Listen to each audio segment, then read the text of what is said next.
What's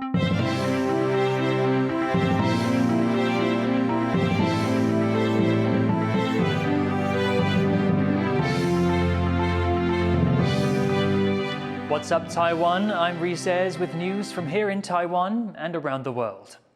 We begin with the latest over the deadly capsizing of a Chinese fishing boat near Taiwan's Kinmen Islands. 3 weeks on, the case is still unresolved, and family members of 2 Chinese fishers that died are calling for Taiwanese authorities to take responsibility. Tiffany Wong has more. Praying for their loved ones' souls. These families from China are in Taiwan's outlying Kinmen Islands to say goodbye to their deceased relatives. They were among 4 Chinese fishers on board a vessel that overturned when it encountered Taiwan's Coast Guard 3 weeks ago. The incident is being investigated, and the Coast Guard maintain they are not to blame for the Chinese boat capsizing. But the families of the 2 Chinese fishers that died disagree with that version of the story. 船明明是被装翻的，没有人来承担责任。 连一句最简单的道歉都没有，我们心里很难过。 These family members of the deceased came to Kinmen 2 weeks ago to identify the bodies and speak with prosecutors, who have been unable to determine who is at fault for their deaths.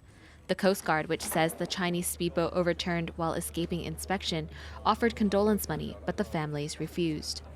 我们就是各给10万块，跟原本谈的抚恤金是不一样，不一样，这纯粹是我们对家属的一个抚慰的一个心意而已。我们是希望说透过红卫来转交。 It's been nearly a month since the 2 fishers died, aggravating tensions in the Taiwan Strait. China claims Taiwan as its own, and there have been no official talks between the 2 sides for years, as Beijing refuses to speak with Taiwan's Democratic Progressive Party. And now, Chinese representatives from the Quanzhou Taiwan Affairs Office are blaming Taiwan's ruling DPP for the lack of closure. 台湾方面参加协商人员已于3月3日离开金门，至今没有返回，毫无音信，充分表明民进党当局没有解决问题的诚意，由此造成的后果由民进党当局负责。 But Taiwanese officials say they want to continue dialogue with Chinese representatives to resolve tensions in the strait. 倒没有所谓破局啦，我想有进展的，也有没有进展的嘛。双方应该各自回去检讨一下，请示一下。 But without an agreement on what occurred with the Chinese fishing vessel in the strait, responsibility and reparations for the incident seem far away, leaving the families of the deceased still searching for answers. Alex Chen and Tiffany Wong for TaiwanPlus. Taiwan's Labour Minister has apologised for a remark about Indian migrant workers some say it was racist. John Van Trieste has this report. Labour Minister Xu Ming-chun appears at Taiwan's legislature. Lawmakers want an explanation. In a recent interview, Xu said Taiwan's plan to bring in Indian migrant workers will be limited to those from northeastern India. Her reasoning sparked accusations of racism. 不管在肤色、饮食习惯，都跟我们比较相近。然后不管在这个制造、营造或农业方面，都是他们擅长的强项。 Taiwan's foreign ministry has apologized for what it called Xu's inappropriate language and said that Taiwan will welcome Indian workers of any background as long as they meet job requirements. But that hasn't quelled anger, including among lawmakers. Huang Ren, an indigenous Taiwanese lawmaker who represents an indigenous constituency, had this to say. 肤色不同，就是潜在的内心里面就已有歧视的。 But the labor minister says there was no racist intent behind what she said. 我真的没有任何歧视的意思。其实我是肯定印度移工他们的素质跟工作能力的表现，或许发言不够精准，有造成外界的误解。这个部分我会来检讨。那我昨天也对这样的一个造成一个纷扰误解，我也表达歉意。 Whatever her intentions, advocates for migrant workers in Taiwan say her choice of words reflects racist attitudes that do exist in Taiwan society, and that racism is a problem migrant workers in Taiwan do face. 有部分台湾民众可能会去认同这件事情，因为就说刚刚有说到，就是有些观念上的歧视啊，或观念上的一些文化差异、肤色差异、语言差异，还是会让台湾人造成一些刻板印象。 It's unclear how the labor minister's apology will go down in India, a country the government has worked to draw closer to as it works to boost relations with Taiwan's southern neighbors. but it puts plans to open up a new source of imported labor on an awkward footing before they are even finalized. Luffy Li and John Van Trieste for TaiwanPlus. 12 asset managers have been charged in Taiwan's largest ever financial fraud case. Executives from 2 subsidiaries of Chinese developer CIFI are accused of luring investors with false promises of high returns. Over 13,000 people are thought to have lost a total of more than $300 million. The executives are also accused of illegally sending money between their subsidiaries. The Prime Minister of Peru has resigned because of an influence-peddling scandal. Alberto Otarola announced the move at a press conference in the capital, Lima. El día de hoy, en la conversación con la señora Presidenta de la República, le he anunciado mi decisión de presentar mi renuncia como Presidente del Consejo de Ministros. Otarola's resignation comes after local press released a 2021 audio recording. In the clip, he is heard speaking to a woman about influencing government contracts. The woman later went on to work in the government. Otarola says the recording was made before he took office and denies committing any crime.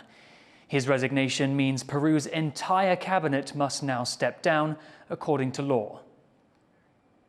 35 people are dead and dozens more left injured after heavy rain and snowfall in northwestern Pakistan. Officials say at least 25 of those killed are children. The downpours triggered landslides that trapped thousands of people, collapsed houses and bridges, and blocked roads and railways. This weather is rare for Pakistan in March, and experts say it's to some extent because of climate change. अब climate change की वजह से extreme weather events की frequency बढ़ गई है, तो अब हमारा इंफ्रास्ट्रक्चर एक तरह से ना वो वल्नरेबिलिटी हमारी बहुत बढ़ गई है, तो इस लिहाज से क्लाइमेट रेजिलिएंट इंफ्रास्ट्रक्चर होगा, आपका और अर्ली वार्निंग सिस्टम अच्छा होगा, लोगों में अवेयरनेस पैदा होगी, तो फिर वो लोग इससे बचाव की तदाबीर कर सकते हैं. A man has been charged for illegally poaching protected birds to eat. Police in southern Pingtung County finally caught the suspect after 2 months on the run. Joyce Tsung reports. From predator to prey, shrike birds are the latest victims of illegal poaching as Taiwan cracks down on wildlife crime.